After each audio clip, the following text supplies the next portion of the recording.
ప్రజలందరికీ నమస్కారాలు. ఈరోజు తెలంగాణ రాష్ట్రంలో ఒక విచిత్రమైన పరిస్థితి పాపం బీఆర్ఎస్ కార్యకర్తలు ఎదుర్కొంటున్నారు. గత 10 ఏళ్ల బీఆర్ఎస్ పాలనలో ఎంతో మంది బీఆర్ఎస్ పార్టీ కోసం, ముఖ్యంగా కేసీఆర్ గారి నాయకత్వంలో కదిలి పార్టీ కోసం ఉద్యమ సమయంలో ప్రభుత్వం వచ్చిన తర్వాత ఎమ్మెల్యేలుగా, ఎంపీలుగా గెలిపించడానికి వాళ్ళ రక్త మాంసాలు దారబోసిన కార్యకర్తలు ఈరోజు ఒక సందిగ్ధంలో ఉన్న సంఘటన. బహుశా ఇది భారతదేశంలో, ముఖ్యంగా తెలంగాణ రాష్ట్రంలో ఇలాంటి సంఘటన ఎక్కడ జరిగి ఉండకపోవచ్చు. ఈరోజు మనం మానకొండూరు నియోజకవర్గం, మానకొండూరు మండలంలోని కొండపలకల గ్రామంలో ఉన్నాము.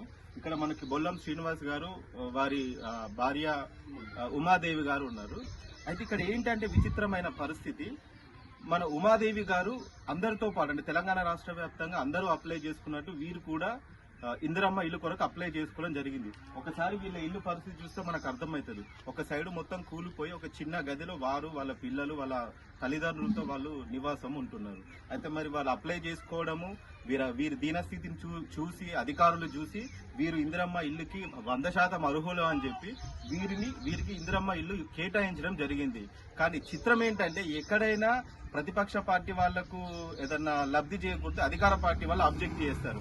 కానీ ఇక్కడ ఏంటి, వీళ్లకు ఈ బొల్లం శ్రీనివాస్ గారి ఫ్యామిలీకి ఇందిరమ్మ ఇల్లు కేటాయిస్తే, నువ్వు ఇల్లు ఎలా తీసుకుంటావు, నువ్వు ఇల్లు ప్రొసీడింగ్ క్యాన్సిల్ చేసుకోవాలని ఒత్తిడి తీసుకొని రావడమే కాకుండా వారికి ఇల్లు శాంక్షన్ అవ్వడాన్ని జీర్ణించుకోలేక ఈరోజు బొల్లం శ్రీనివాస్ గౌడ్ గారిని టీఆర్ఎస్ పార్టీ నుండి సస్పెండ్ చేశారు. ఇక్కడ ఇంకొక చిత్రమైన విషయం ఏంటంటే, గత 2 సందర్భాల్లో జరిగిన ఎమ్మెల్యే ఎలక్షన్ లో తను విలేజ్ ప్రెసిడెంట్, అంటే ఈ విలేజ్ కి టీఆర్ఎస్ పార్టీకి తనే నాయకుడు, తనే దగ్గరుండి ఈ నియోజకవర్గం నుంచి పోటీ చేసిన రసమయ్య బాలకిషన్ గారికి దగ్గరుండి ఓట్లు వేయించాడు.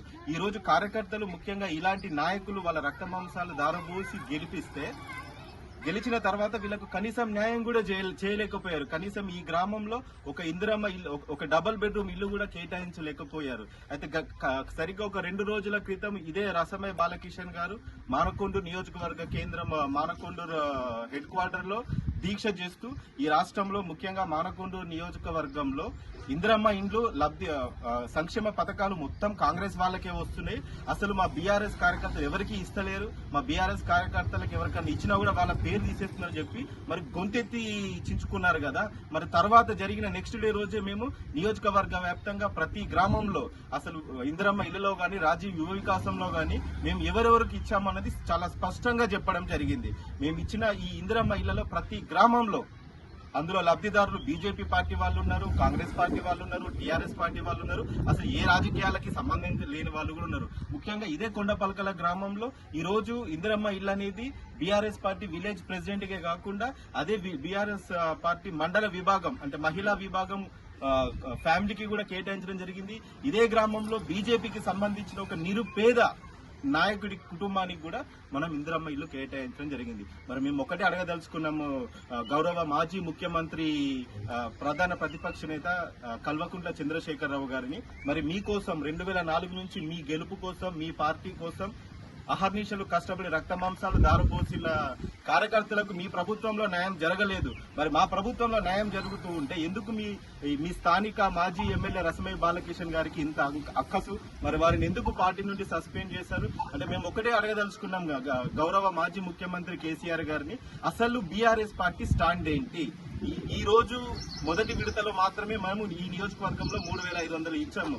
రాబో రోజుల్లో 2వ విడత, 3వ విడత, 4వ విడతలో బీఆర్ఎస్ పార్టీయే కాదు అన్ని పార్టీల లబ్ధిదారులు, పేదవాళ్ళందరికీ కూడా మేము అవకాశాలు ఇవ్వబోతున్నాం. అంటే మరి ఇదే విధంగా ఈ రోజు ఈ బొల్లం శ్రీనివాస్ గౌడ్ గారి కుటుంబము ఇందిరమ్మ ఇల్లు కేటాయించారని చెప్పి మీరు సస్పెండ్ చేశారు కదా. అంటే మరి రాబో రోజుల్లో కూడా ఈ రాష్ట్ర వ్యాప్తంగా ఏ బీఆర్ఎస్ పార్టీ కార్యకర్త, ఏ బీఆర్ఎస్ పార్టీ నాయకుడికి, ముఖ్యంగా నిరుపేదలకి, పేదలకి ఈ ప్రభుత్వం నుంచి ఏమైనా సంక్షేమ పథకాలు అందితే మరి వాళ్ళని కూడా పార్టీ నుంచి సస్పెండ్ చేస్తారా?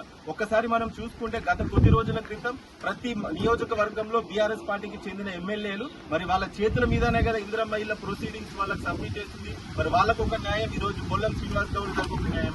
మరి నియోజకవర్గంలోనే ఈ రాష్ట్రంలో చాలా మంది టీఆర్ఎస్ పార్టీకి సంబంధించిన ఎమ్మెల్యేలు వాళ్ళ నియోజకవర్గ సమస్యలను గౌరవ ముఖ్యమంత్రి రేవంత్ రెడ్డి గారికి దృష్టికి తీసుకెళ్లడం, వారి సమస్యలను సాల్వ్ చేసి నిధులు కేటాయిస్తే చాలా మంది వారికి కృతజ్ఞత చెప్తారు. మరి ఆ ఎమ్మెల్యేలను ఎందుకు మీరు సస్పెండ్ చేయలేదు? అంటే ఇక్కడ మీ ఎమ్మెల్యేలకి, మాజీ న్యాయం, ముఖ్యంగా గ్రామ స్థాయిలో ఒక నిరుపేద కార్యకర్తల కోసం ఒక న్యాయం. ఈ ద్వంద్వ వైఖరి ఎందుకు అని చెప్పి మేము ఈ రోజు మానకొండ నియోజకవర్గ ప్రజల తరఫున గౌరవ మాజీ ముఖ్యమంత్రి కేసీఆర్ గారిని మేము ప్రశ్నిస్తున్నాం. దయచేసి మీ స్టాండ్ చెప్పండి. అంటే మీరేమంటున్నారు?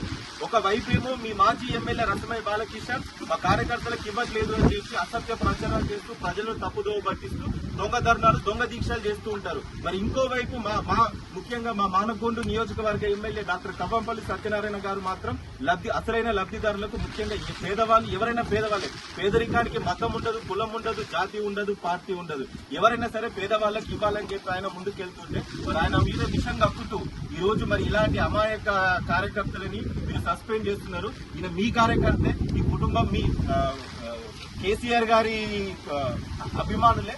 ఇప్పటికి కూడా మీ గురించి చాలా సానుకూలంగా మాట్లాడుతున్నారు. దయచేసి మీ 10 ఏళ్ల పాలనలో ఏ విధంగా మీ బీఆర్ఎస్ కార్యకర్తలు సఫర్ అయ్యారు, ఏ విధంగా వాళ్ళు అణిచివేతకు గురయ్యారు అనడానికి ఒకటే ఉదాహరణ.